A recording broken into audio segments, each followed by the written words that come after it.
course, we know that you are joining from all around the world, so it would be great to get to know you a little bit better. So if you can write in the chat where you are connecting from, and if you have a program of preference, that would be great. So to give you a bit more of a context, we will speak about the programs offered at CSU, and you will learn everything about student life firsthand from an enrolled CSU student. So stick around for his live testimonial. And of course, if you have any questions, please feel free to write into the Q&A box or in the chats, and we'll be happy to take them after the presentation. Now, without further ado, I would like to introduce you to Dr. Eric Spears. And of course, he's the Executive Director at the Center for Global Engagements and a professor as well. So I will leave the floor to him, and he can introduce you to the other speakers we have here with us today. And of course, I would like to thank all the speakers and panelists on behalf of CSU for their presence here today. It's really nice having you, and we hope that the participants will come up with some interesting questions for you. Thank you so much. Eric? Hello, everyone. Either good morning or good afternoon, depending on which side of the Atlantic Ocean that you're presently residing. I understand that we have a good assortment of countries represented, and it's really great to have each and every one of you with us this afternoon for us here in the state of Georgia. Again, my name is Eric Spears. I am a professor of geography, but I'm also the executive director for the Center for Global Engagement, which is the main center for all international activity at the university for both international students and scholars, as well as outgoing students doing study abroad in different parts of the world. Before we go to our panels and guests, I just want to orient you to where and what Columbus State is. We are a public university, and we are located about 90 minutes or so from downtown Atlanta, which is the main international destination point for students flying into the state of Georgia. We are the second largest city in the state of Georgia, although we are not as large as Atlanta, which is about 5 million people in the metropolitan area. But we are a much smaller city of 329,000 in our metropolitan area, which means that we're just the right sized city to focus on studies, to have enough diversity of things to do in the city, but also be very close to a major global city like Atlanta. We are a city of arts, music, as well as outdoor adventure, and obviously home to Columbus State University. For example, we have the world's longest urban whitewater rafting in our city along our riverfront called the Chattahoochee River, which is an indigenous name. And just to give you some geographical orientation, again, I'm a geography professor, so forgive me, maps are essential. In the red, you see where the state of Georgia is located, as well as in the side map where the city of Columbus is vis-a-vis with that of Atlanta. And to give you just geographic space can be a little bit disorienting when you're looking at a country as large as the United States. So Columbus is about 3 hours driving north of the state of Florida. Again, 90 minutes from downtown Atlanta. And realistically, within an hour and a half to 2 hours of flight to Chicago, Washington, D.C., New York, Houston, as well as other destinations. So we're well located for you to also explore other parts of the country. And most of our students head south to the beaches of Florida when they have free weekends if they can. Columbus State University has around 8,000 students. So for me, it's the right sized university, not too big, not too small. We have both undergraduate and graduate programs. But for students who want to further develop their academic English, we have an intensive English program called the ELI, which is the English Language Institute. We have 90 degree options, both undergraduate and graduate. We are nationally recognized programs in the arts, education, business, nursing, computer science, and robotics. as well as many other programs that we offer in the traditional letters and sciences. We are a highly accredited institution. We are accredited by the major body known as the Southern Association of Colleges and Schools. And we're also a top-ranked public university in the American South by U.S. News and World Report, as well as we have all the standard international accreditations, for example, with the business school, the AACSB accredited institutions. We're also known as one of the most affordable universities in the country. And I don't want anyone to ever confuse affordability and high quality. The two go hand in hand. They are synonymous with one another at our university.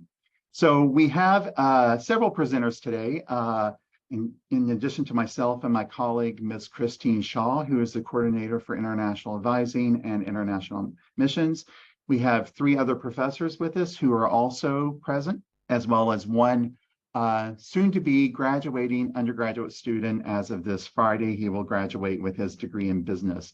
We have Dr. Yasmin Pecker from the Graduate School in Cybersecurity.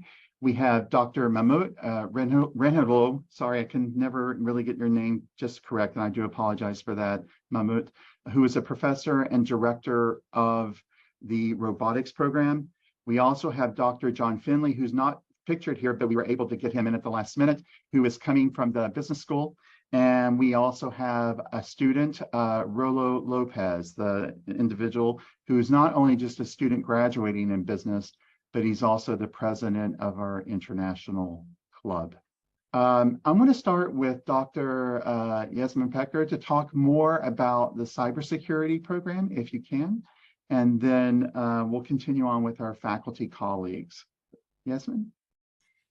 Thank you, Eric, and hello, everyone. It's great to talk to all of you today. Even though I am mainly in cybersecurity, that's my area of expertise, I'm actually in the computer science department at Columbus State University. The computer science department offers programs in cybersecurity as well.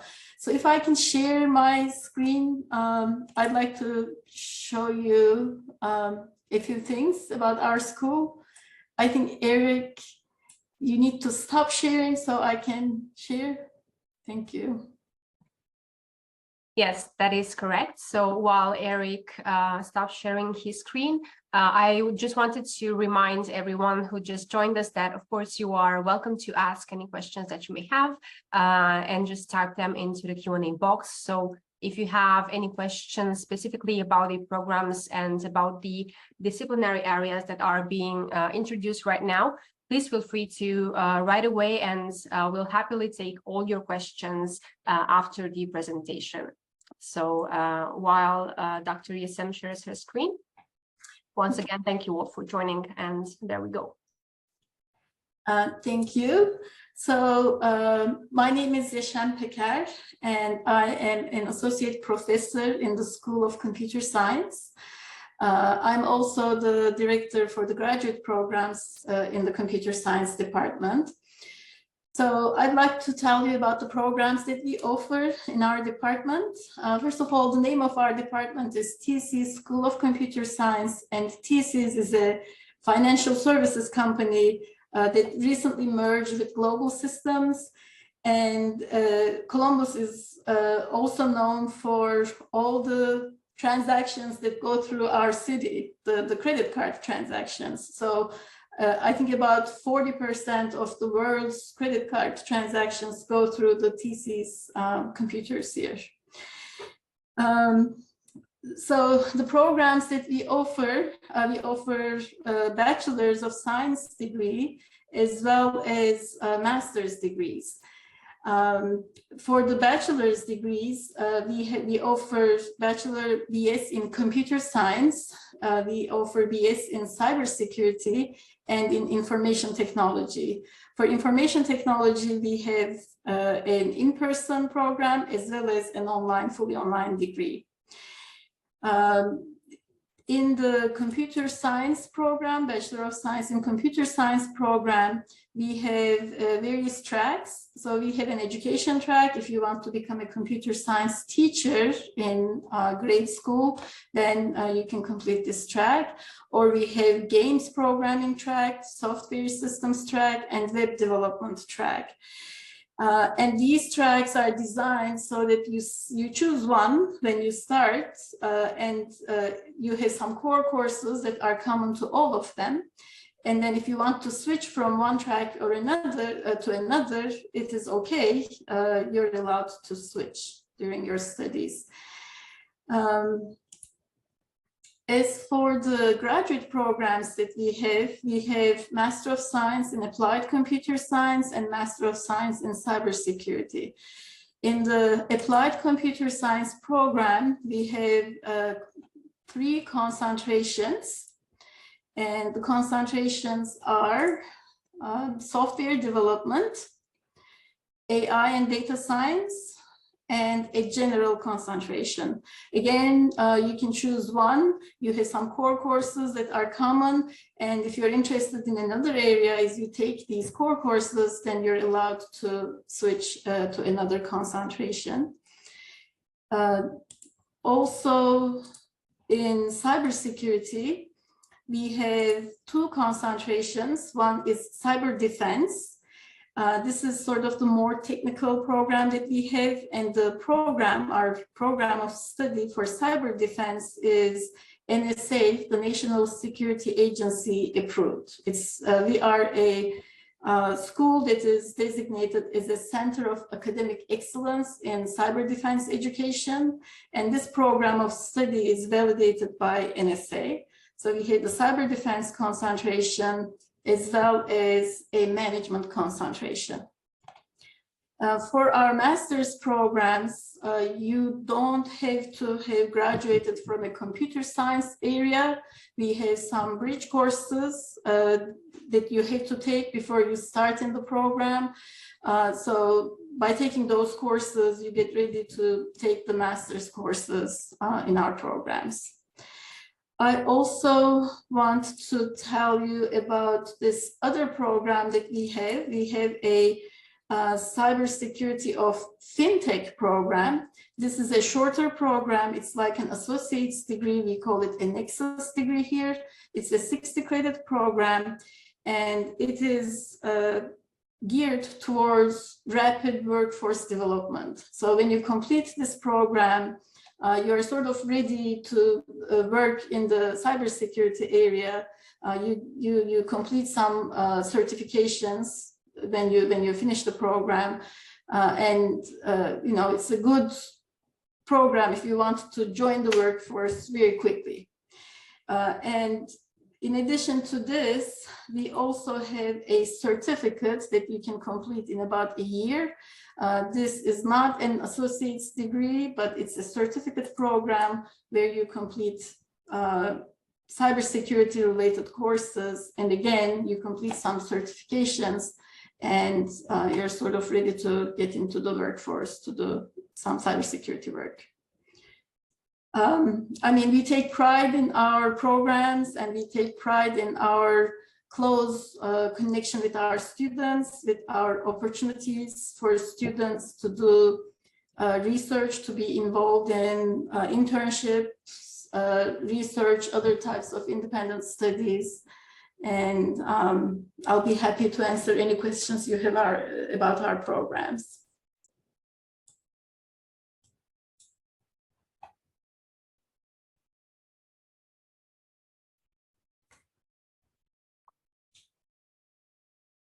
Thank you very much, Yasmin. I'm going to, before I share my slides, we're going to ask Dr. Mahmoud Renhagulu to talk more about the robotics program that he oversees and directs. So everybody sees my screen, right? So, thank you. Our robotics engineering program is a unique program. robotics is the engineering for the 21st century. It's an integration of computer engineering, mechanical engineering, and electrical engineering, targeting the design of complex robotic systems. The driving force for the robotics engineering program at CSU has been our partners and regional stakeholders like Fort Benning. We have one of the largest Army base almost next door, the Kia, Kodak, and others who utilize some form of robotic systems. Another unique aspect of this program is that we have the only BS and MS robotics engineering programs in the state of Georgia, basically. And then our robotics engineers can work as automation engineers, hardware developers, software developers, and so on. The program offers the graduates a broad range of career opportunities. Students take undergraduate and graduate research classes, labs, work on projects to the unseen image processing, artificial intelligence, robotic arms, and autonomous mobile robotic systems like sea, ground, aerial robotic systems. So the average robotics engineer salary in the US is over 100K. Graduates with master's degrees can make around 150K per year. And the job market is in 2018, the mobile robotics and industrial robotics markets were valued at $1 billion and $160 billion respectively. We expect those markets to grow to about $40 billion and $320 billion by 2026. The demand for robotics engineers is expected to grow by more than 15% in the next 5 years. I should say in the next years, actually. So, but programs programs at CSU currently. So we have Associate of Science in Engineering Studies, we have Bachelor's of Science in Robotics Engineering, we have Master of Science in Robotics Engineering as well. We also offer a structured program in robotics. So this is kind of like one of our labs, our design lab. This is our robotics lab. We have a mini self-driving car. We have we added some more robotic systems since this picture was taken. And with you, one of our newest addition, we use this robotics robotic platform for teaching and research purposes. The students do, machine learning based on what the robot sees, and we are also planning to add 5 degrees of freedom robotic arm on the top of this dog. We also have light simultaneous localization and back, environment. So we will make this robot as autonomous as we could, or it could be done. And now this picture shows 5 of our students who got gravity internship, validating gravity internship tour in the summer for 3 months. So and here actually all the degrees that we offer are listed, as you can see, and the career opportunities.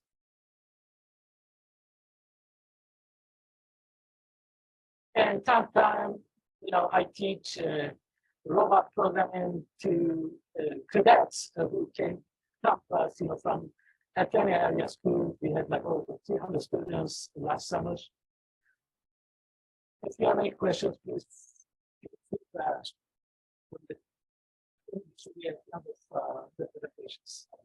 Thank you.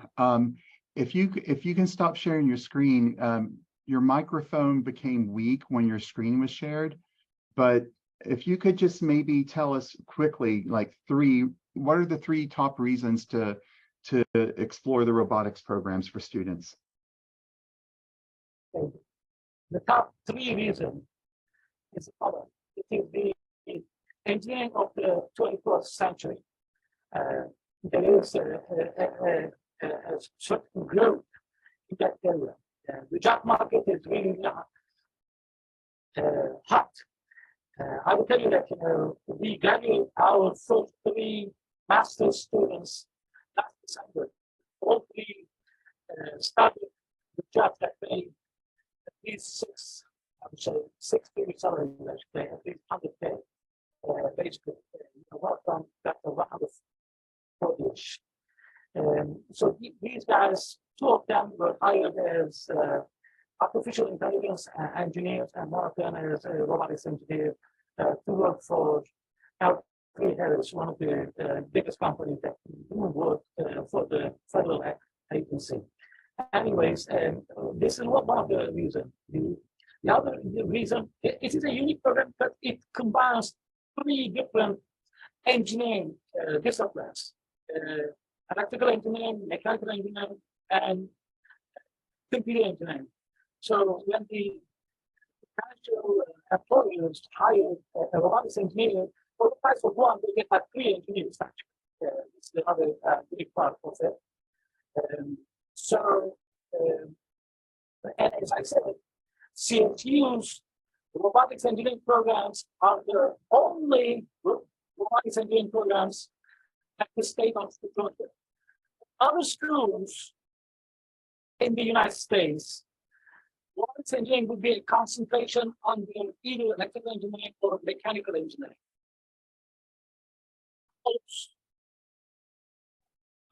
Standalone programs. We graduate with social science degree in robotics engineering, Master's of Science degree in robotics engineering. Another thing, we have a 5-year accelerated bachelor's master's degree program. Those good students can actually complete what we did in 5 years. I think I summarized. Thank you. That's great. Thank you very much. I'm going to also ask now Dr. John Finley to talk just a few minutes about the opportunities for study in our business school. Dr. Finley. Thank you, Dr. Spears. I appreciate it. And I especially appreciate the presence of all of you. I've seen some rich interaction in the chat. Can y'all hear me okay, by the way? Okay, all right, very good.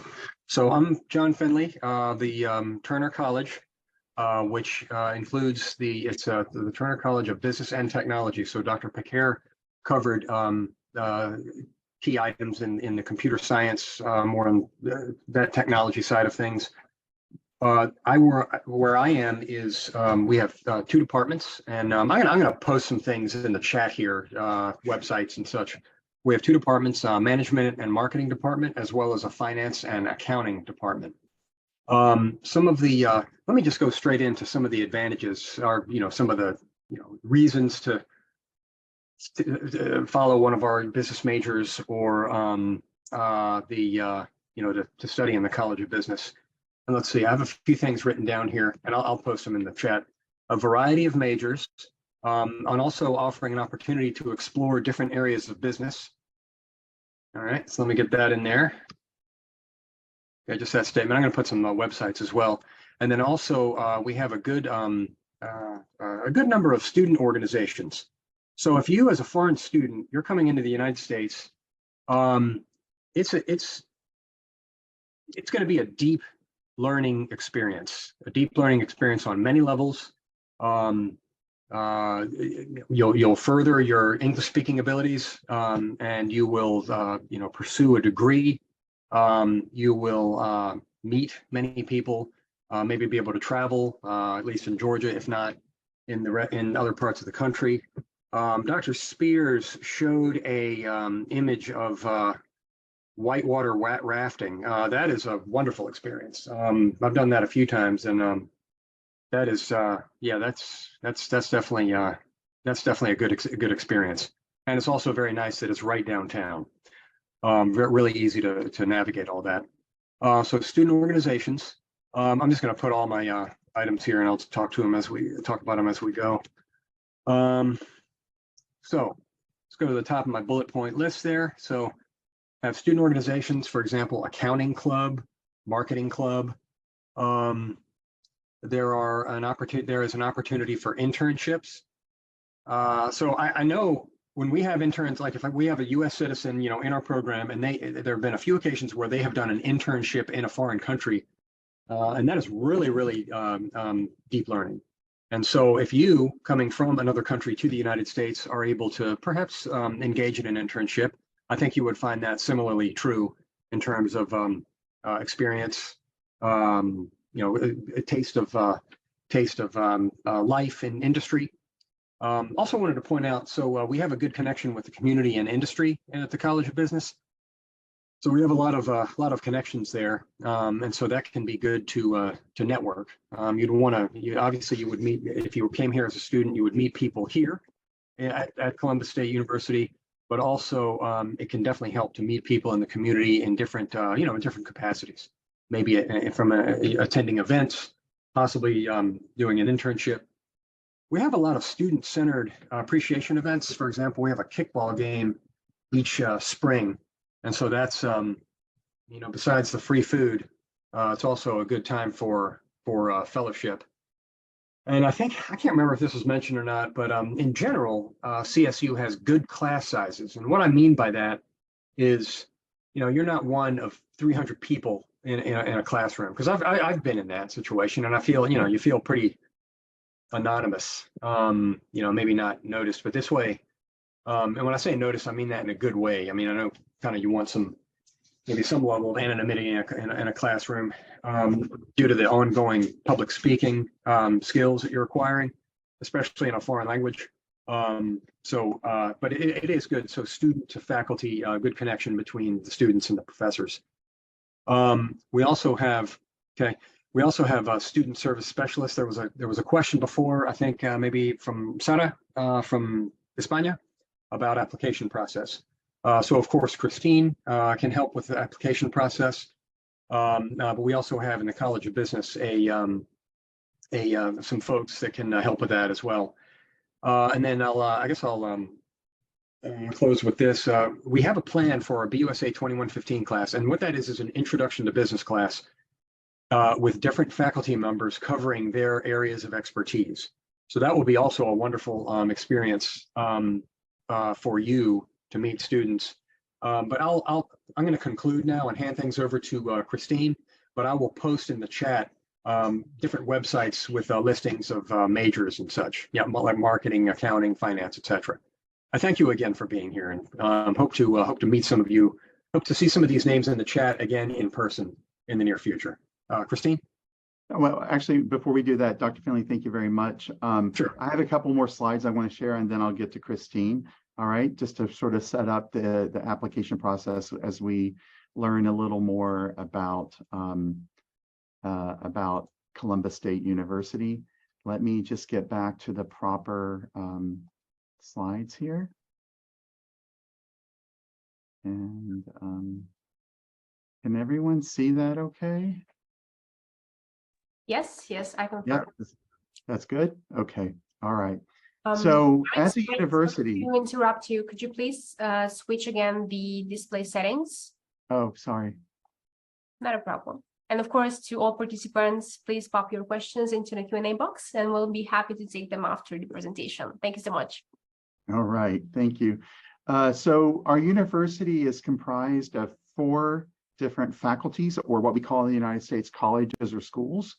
And that includes the Turner College of Business and Technology, from whom you've heard 2 professors. You've also heard from our robotics program, which is based in the College of Letters and Sciences. However, we also have a College of the Arts, which has an internationally recognized music conservatory program called the Schwob School of Music, a very famous hands-on studio art program, which also includes well-known national galleries, as well as the College of Education and Health Professions. We also have film studies and theater. And our university is structured in a way that we are 2 campuses connected by shuttle buses that are separated by no more than 4 to 5 kilometers. So students go back and forth between our historic main campus, and then one that is downtown, which is known as the River Park campus.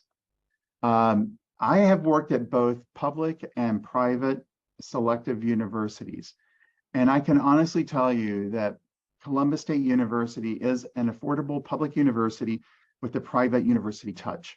We are not just competitive with our tuition fees, but we also have a high level of student service. And as Dr. Finley correctly explained, you're not a statistic, you're not a number as a student.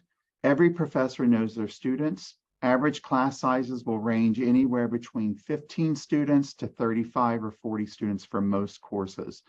And as a professor, I know every one of my students, and most of my class sizes are around 15 to 22 students. Affordability is what we were talking about earlier, and this is just a sample. If you were to study English as a second language, your semester tuition would be $4,210 for the current financial and academic year. Undergraduate tuition for international students is $10,331 per semester. Graduate tuition, it will depend on the program that you're in, but again, they're competitively priced.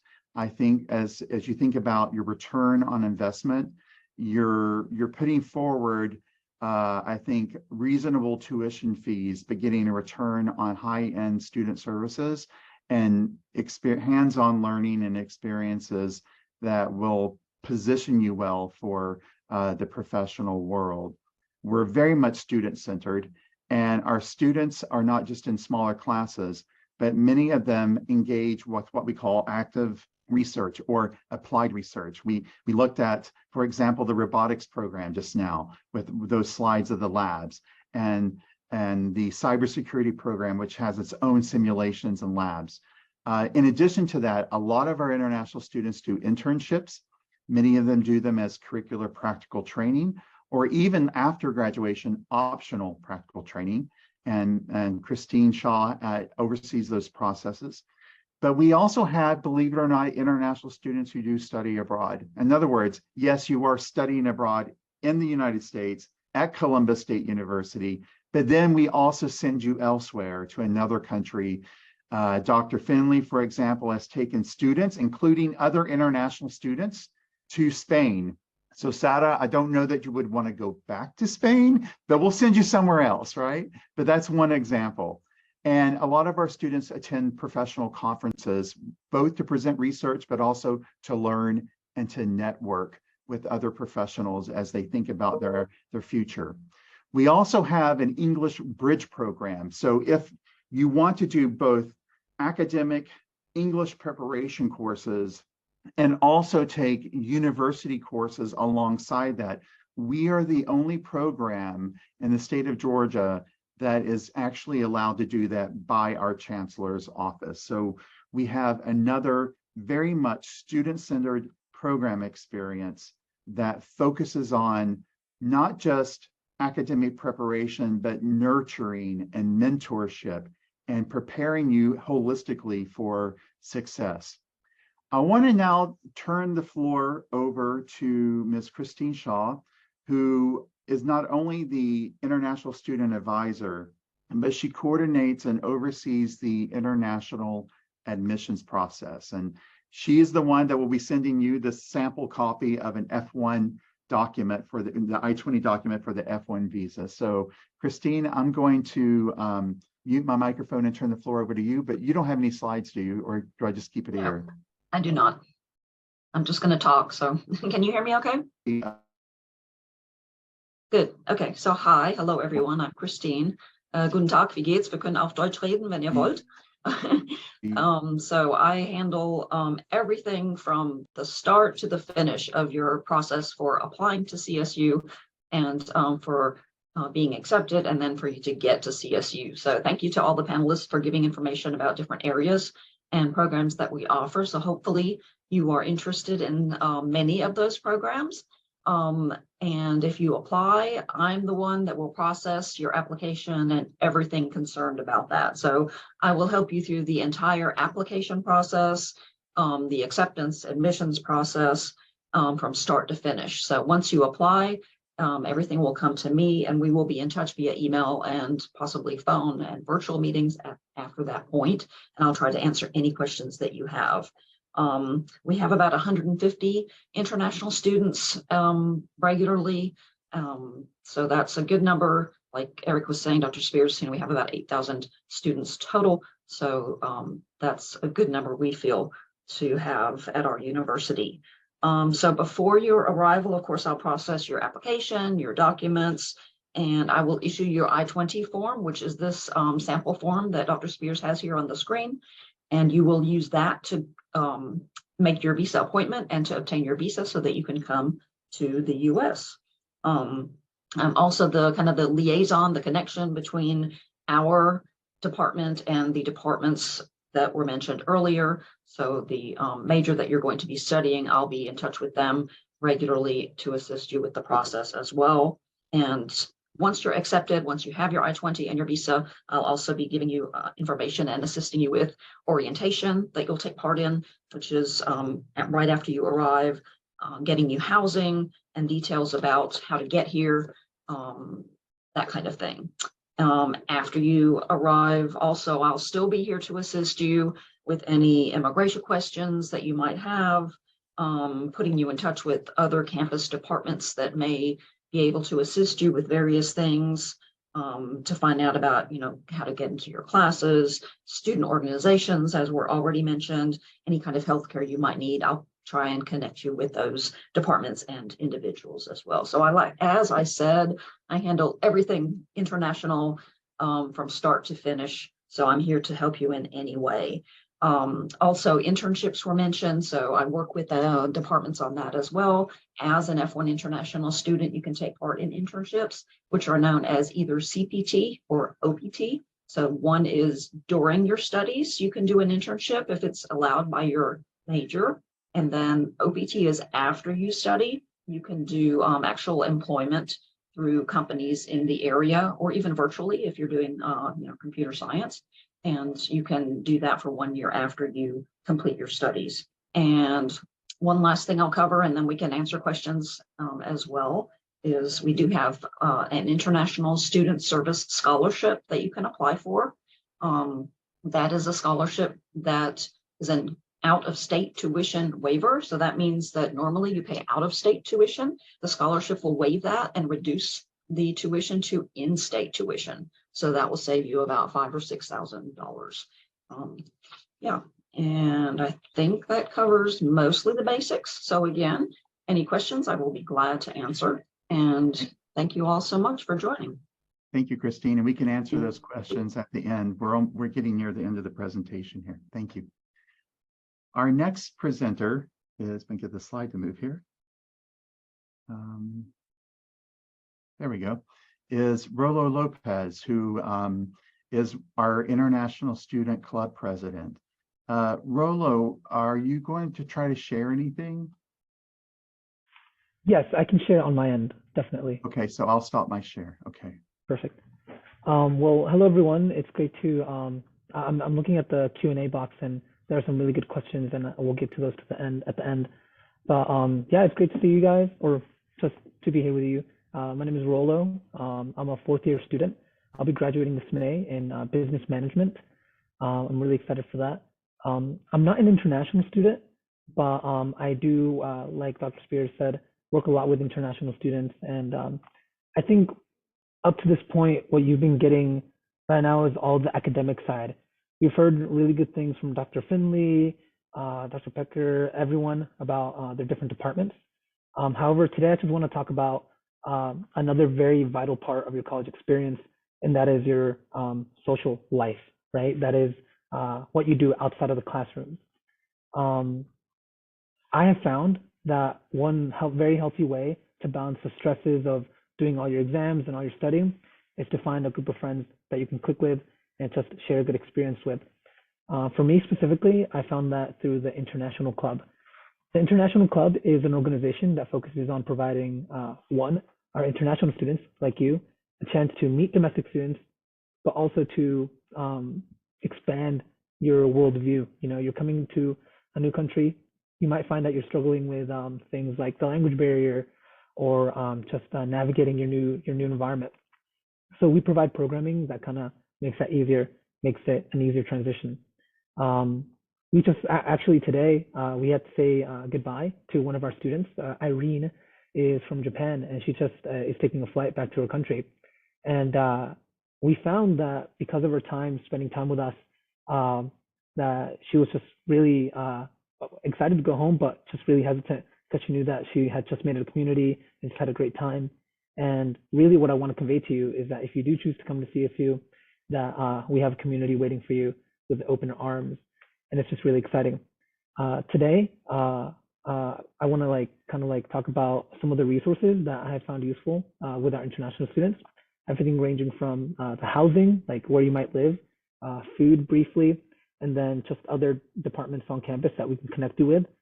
We won't go super in depth because I only have like 2 or 3 minutes, but we're also happy to answer any questions about them at a later point.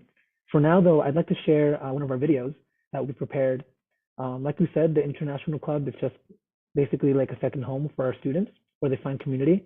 And I want to show a video of it's a video that recaps, that is a collection of all our favorite memories from last semester. And I want to show that to you guys now. So here I go. Share. All right. Can everyone see it? Come on, buddy. We love you. Okay. So just to recap, we're gonna go 1, 2, 3. Boom, boom, boom. Okay. Are you guys ready? 1, 2, 3. Boom, boom, boom.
No cheating.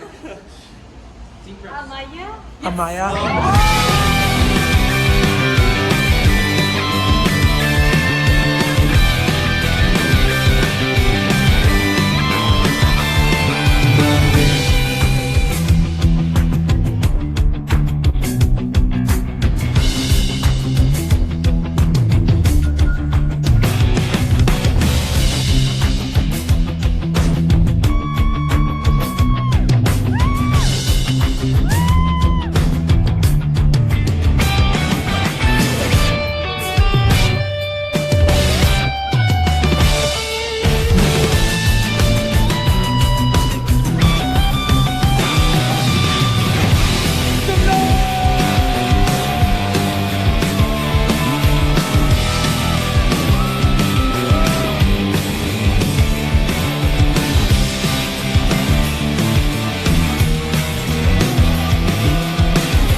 So I think a lot, what you guys might be thinking is that these are all just a bunch of memories that are out of context for you, and that's totally understandable.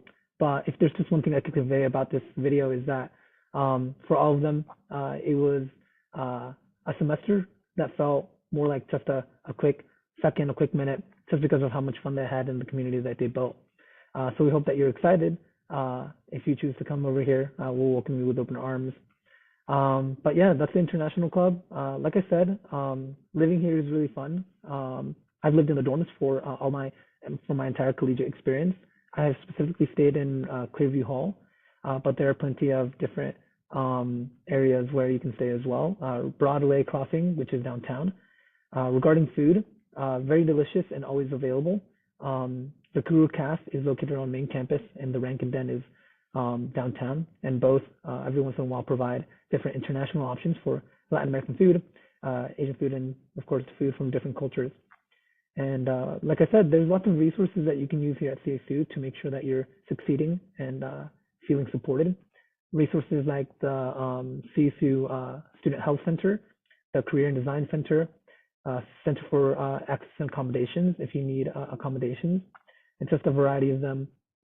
And you know, of course, it's totally okay if you forget everything that all the departments that I just mentioned, because when you get here, or if you have questions about it via email, we'd be happy to get that to you. But for now, I'm going to turn it back to Eric, Dr. Spears. And yeah, thank you. Thank you, Rollo. And I admire your video techniques. Thank you very much. Can everyone see the screen now again?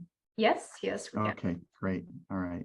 Let's see if I can get this to go. So before we go to questions, I just want to take you on a visual tour of the place that we've all been talking about. Here's an aerial view of our main campus, and you can see in the background our clock tower, which is the main academic quad of the university. And this large building in the forefront is one of our accommodation facilities. It's called Clearview Hall. This is an entrance to the lobby of the residence hall. Most of our residence halls are single bedrooms. Some are shared, but they tend to have a very interesting and dynamic communal living where people shared live spaces, but also have their private areas as well. More scenes of main campus. We have loads of small study spaces where you can meet up with friends or tutors if you want to do something more one-on-one. And we have just open air spaces for other forms of student collaboration or just hanging out in between your classes. This is the building in the background is where the Center for Global Engagement is. And the building to the forefront is where the business and computer science and cybersecurity programs are located. And then again, we have talked about a downtown campus, which is an old historic city center that goes back more than 200 years in some ways. And here is part of the Riverwalk, which is adjacent to our campus. We have well-known, nationally known art galleries, such as the Bo Bartlett Art Gallery.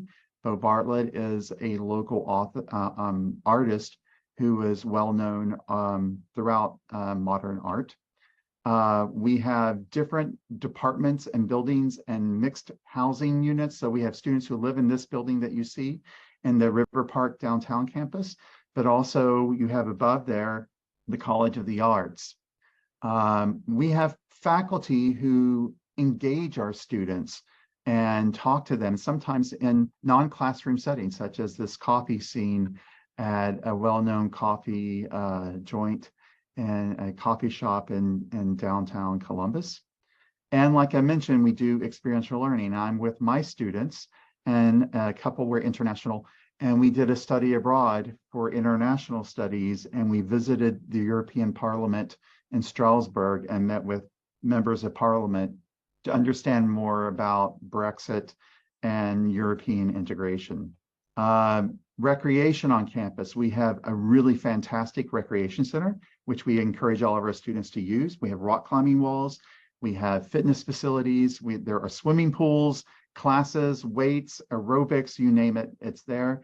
We have a very active collegiate athletics program. Our women's soccer team is nationally ranked.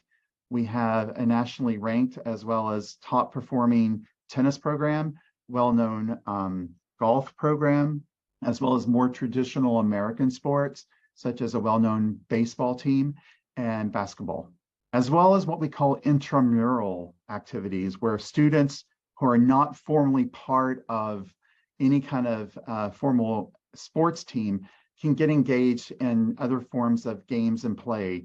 And through our student life, they do fun things like this color throw. And I don't know really the name of it, but I just think it's great to see the students all colored in different pinks and bright yellows and greens.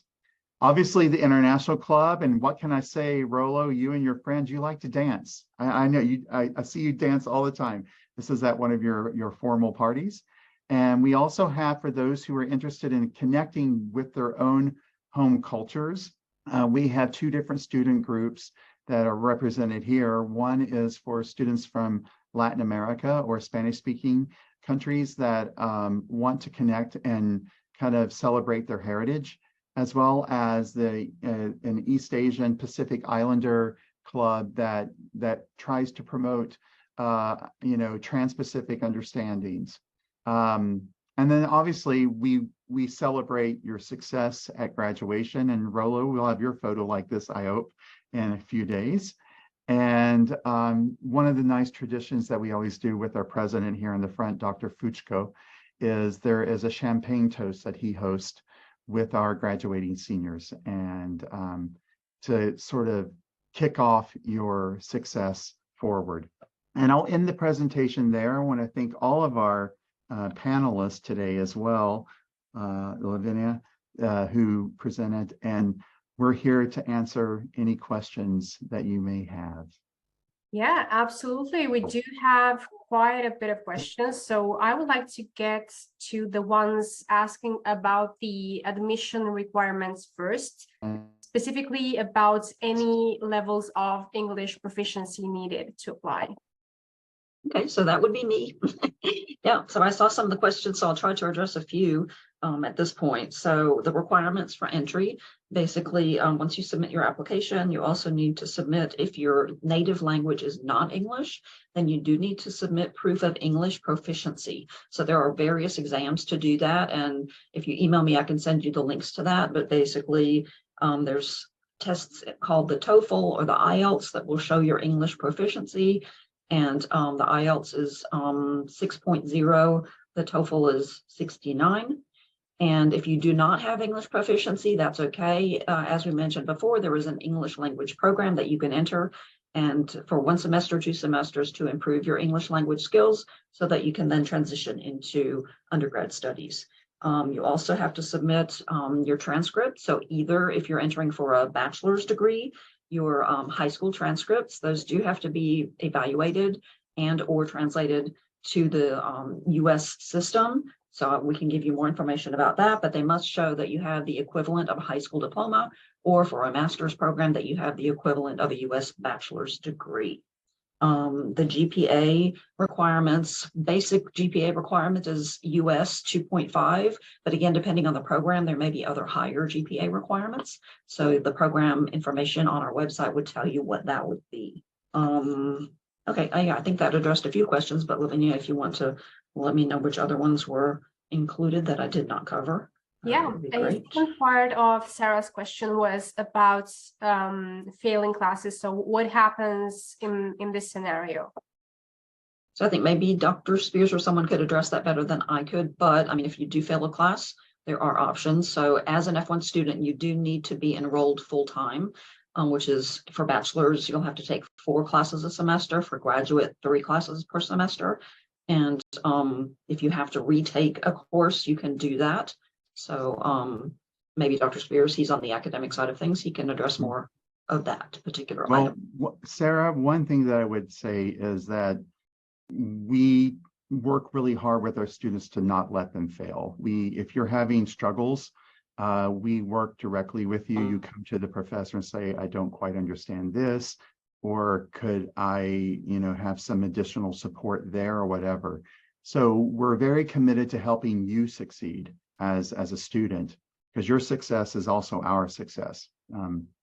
But if the case were to happen that you did not pass a course, there are procedures in place that, depending on what kind of course it is, of course, that will let you do a retake if it's an introductory level class or whatnot, or it depends on the program, to be quite honest. But I can honestly say, and maybe my faculty colleagues present here could also give their thoughts to that, that we find ways to work with our students to ensure that if they're struggling, that we find ways to help them get across the finish line.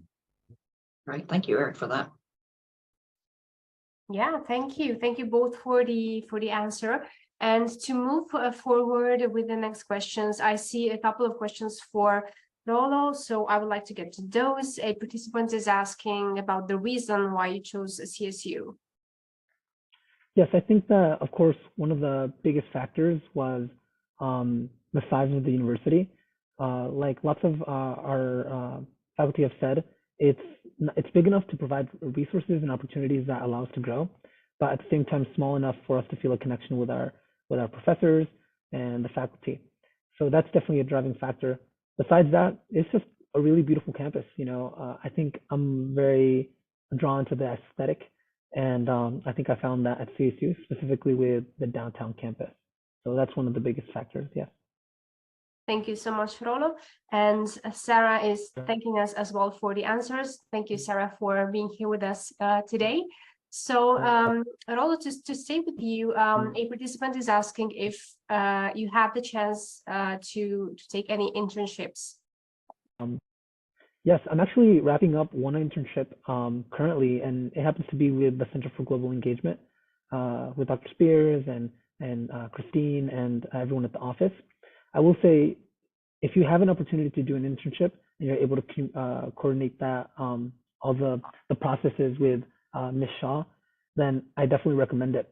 An internship, you can think about it as like a halfway between volunteer work and a full-time job. You know, some of them may be paid, but you're not a full-time staff member. So what this means is that you are at an advantage. You can pick up knowledge and you can use it and apply it in the future. So anytime you have an internship, make sure if it's what you're looking forward to, and getting knowledge from that at the end of the day is more than just not doing anything. So do recommend. Great. So to stay on the, events and opportunities, a participant is asking if there are any activities in place before starting the academic year. So any welcoming events or preparatory classes. I can start to address that. So yes, we do have a very detailed student orientation program. So you arrive a few days earlier than when the semester begins, and you go through a whole program that both Rolo, who has been the international club president, or whoever that club president is, works directly with our office to plan both informative events, like when Ms. Shaw, Christine, gives you a workshop on how to stay legally compliant with your visas, to helping students go shopping to buy necessary items, to fun events where they do fun activities. Last year, students went to the Coca-Cola Space Science Museum, which is here in Columbus, and explored elements of NASA's exploration of outer space. So we do have programs like that. If you wanted to come a term early, a semester early, you can do the English and then move into the university as well. That's an opportunity as well. But it depends on what you're going to do, because you can only come to the countries within a certain time frame on your visas and your program start date. So we always have to manage how early you can come, because you don't want to get to the airport too early and they say, well, you're not allowed in yet. Okay, so that would be really frustrating. So we work with you on that too. Perfect. Okay, so a participant is asking if there are any student clubs, and of course we've touched on this, but perhaps we can give a short overview once again, Rolo. Yeah, so at CSU, there are over 100 registered student organizations. Registered student organization, it's the long name for RSO. And you can think about them as different groups of people that are interested in a specific area or a specific interest. Over 100, so there's things like a chess club, there's a gaming club, there's a kayaking club if you're interested in kayaking. There's different types of as well as like academic clubs, like Dr. Finley mentioned as well, all RSOs. But because there are over 100, the best way to get information on them is to visit CSU Involve. CSU Involve is our platform that we use to catalog all the programs. On that website, you'll find everything from when their next meeting day is, pictures of past events, programs, and ultimately, you can also sign up to be a member of the organization. And once you're a member on CSU Involve, you'll get all the information. Lots of places for you to find your community, over 100. And if you don't find one, you can also make your own. So if you're interested in, let's say, knitting, and you find that there's not a knitting club, we'd be more than happy to help you get started, and we can do that too. Great. So you can knit away all by yourselves, and hopefully more people will join. And Christine knits, so you already have an advisor. Okay, great. Let's go. That's great. Perfect. So to stay on topic, about the student services that surround the academic life at CSU, I saw a couple of questions wondering whether the university provides support to find accommodation or visa support. Yes. So I can address go that. ahead. Sorry. Go ahead, So accommodations, yes. So that's part of the admissions process. After you're accepted, I will send you a really long email, and it lists everything that you need to do. And it includes click here to apply for housing. So that's accommodation.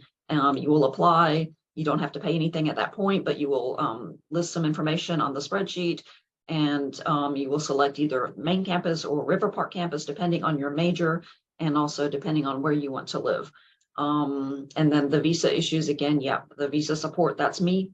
So any questions you have about that, you will check with me. Again, once your I-20 is issued, I will email you how to request the original, how to apply for your visa appointment, and the process and steps for that. So you can just check with me about that, but we do send you information regarding.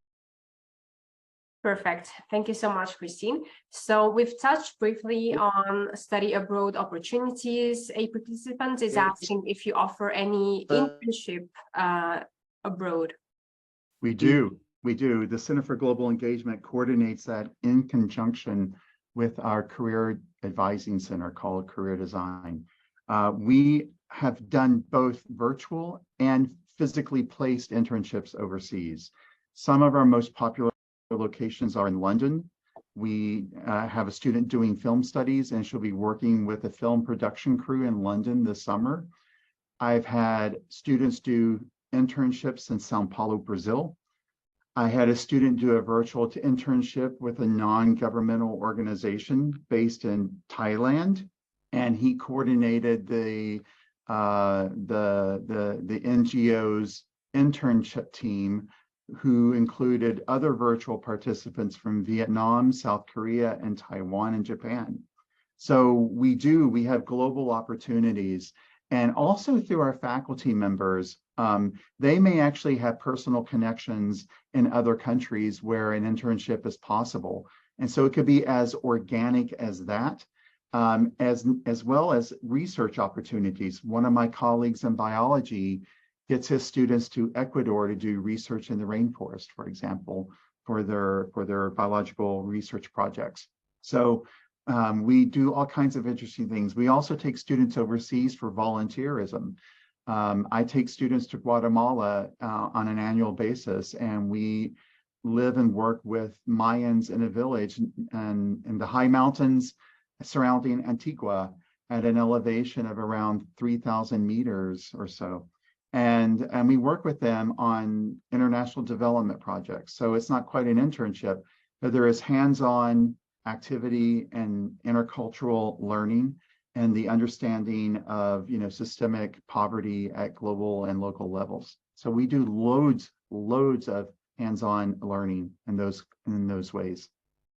Perfect. So I think that's a great information to have at hand when deciding which university to pick. And of course, to all the participants, if you are interested in any of these opportunities, you will get the information to reach out to CSU after the event. To wrap up with the final two questions, Eric, it's funny that you mentioned biology. A participant asked about the differences between a BA and a BS in biology.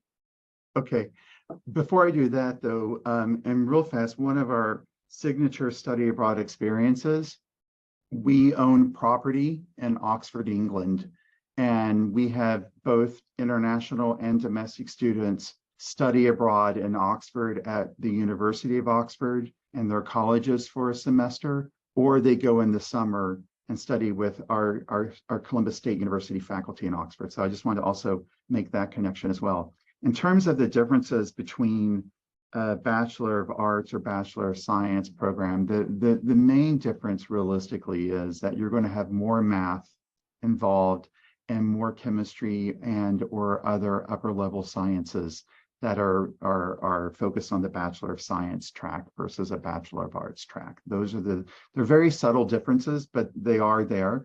And you have to know that if you really want to do the Bachelor of Science, you need to commit yourself to a bit more mathematics. Perfect.